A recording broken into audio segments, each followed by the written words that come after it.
আমন্ত্রণ news 24 sports লাইটে আপনাদের সাথে আছি আমি শাহরিয়ার বাবু। চলুন দর্শক জেনে নেই আজকের খবরের বিস্তারিত রিপোর্টে। বাংলায় একটা কথা আছে, চোরের 10 দিন তো গেরস্তর একদিন। আর ঠিক এমনটাই ঘটেছে শ্রীলঙ্কান প্রিমিয়ার লিগে। চালাকির চরম সীমায় গিয়ে ধোঁকা দেওয়া যাকে বলে ঠিক সেটাই করেছে তারা। এই কথা বলছি কেন, চলুন সেটাই আলোচনা করা যাক। মুস্তাফিজুর রহমান কালকের ম্যাচে খেলছে এমন এক বার্তা দিয়েছিল ডাম্বুরা সিক্সার্সের অফিসিয়াল ফেসবুক পেজে দেয়া সেই বার্তা অনেকটা নিশ্চিত করে দিয়েছিল মুস্তাফিজ একাদশে ফিরছেন, যেমনটা ম্যাচের আগে একাদশ ঘোষণা করার মতো। কিন্তু কিসের কি, মুস্তাফিজ তো দূরের কথা, কোনো বাংলাদেশি ক্রিকেটারকেই দলে রাখেনি মোহাম্মদ নাবির দল। ম্যাচের আগে প্রচার করা ফিজ খেলছেন, টসের পরে দেখা গেল ফিজ একাদশেই নেই। আর একেই বলে চোরের উপর বাটপারি করা। কে চোর কে বাটপার সেই তর্কে আর না যায়। বিদেশি ফ্রাঞ্চাইজিগুলো বাংলাদেশের ক্রিকেটারকে নিয়ে কিভাবে সেটাই বরং বাস্তবতার করুণ দৃশ্য। ডাম্বুরার একাদশে তাওহিদ হৃদয় সুযোগ পেয়েছিলেন মাত্র 2 বার।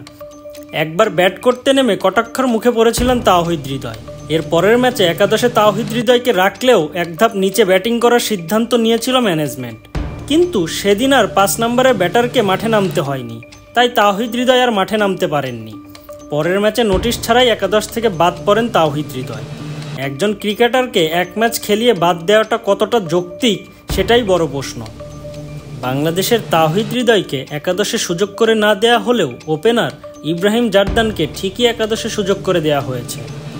কোনো কারণ ছাড়াই জারদানের সুযোগ পাওয়া এবং হৃদয়কে একাদশে না রাখার মধ্যে কোনো মিল পাওয়া যায় কিনা তা নিয়েই ভাবনার সময় কাটানো যায়।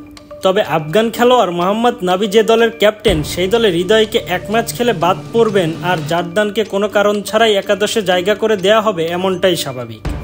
হৃদয় প্রথম ম্যাচেই সুযোগ হারিয়েছেন, তার জায়গায় একাদশে ফিরেছেন রিজহান হেনরিক্স। আফ্রিকার এই খেলোয়াড়ের ধারাবাহিক ভালো পারফরমেন্সের কারণেই হৃদয়কে সুযোগ দেয়নি ডাম্বুরা সিক্সার শুধু এখানেই থেমে থাকেনি, ইব্রাহিম জারদানকে সুযোগ করে দেওয়ার মধ্য দিয়েই জেনুইন কোনো বিদেশি বলারকে ছাড়াই ম্যাচ খেলতে নেমেছে তারা।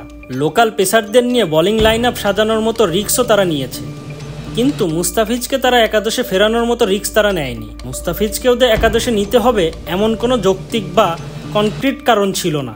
যতটা বাজে পারফরমেন্স করেছিলেন মুস্তাফিজ, তাতে একাদশ থেকে জায়গা না হারানোটাই প্রশ্নের বিষয় হয়ে দাঁড়াতো। অনেকেই ভেবেছিল মুস্তাফিজ কামব্যাক করবেন, তাকে সেই সুযোগ করে দিবেন ডাম্বুরা সিক্সার্স। কিন্তু শেষমেশ মুস্তাফিজকে ছাড়াই একাদশ ঘোষণা হয়। একাদশের বাইরেই বসিয়ে সময় কাটতে হয় মুস্তাফিজের। আর এ নিয়ে টানা 2 ম্যাচ মাঠের বাইরে বসে খেলা দেখলেন এই টাইগার পেসার। আইপিএলের পর বিশ্বকাপে দারুণ সময় কাটালেও এলপিএলে গিয়ে ছন্দপতন হয়ে গেছে মুস্তাফিজের। আর তাই তো ফিরতে কতটা সময় নেন মুস্তাফিজ সেটাই এখন দেখার বিষয়।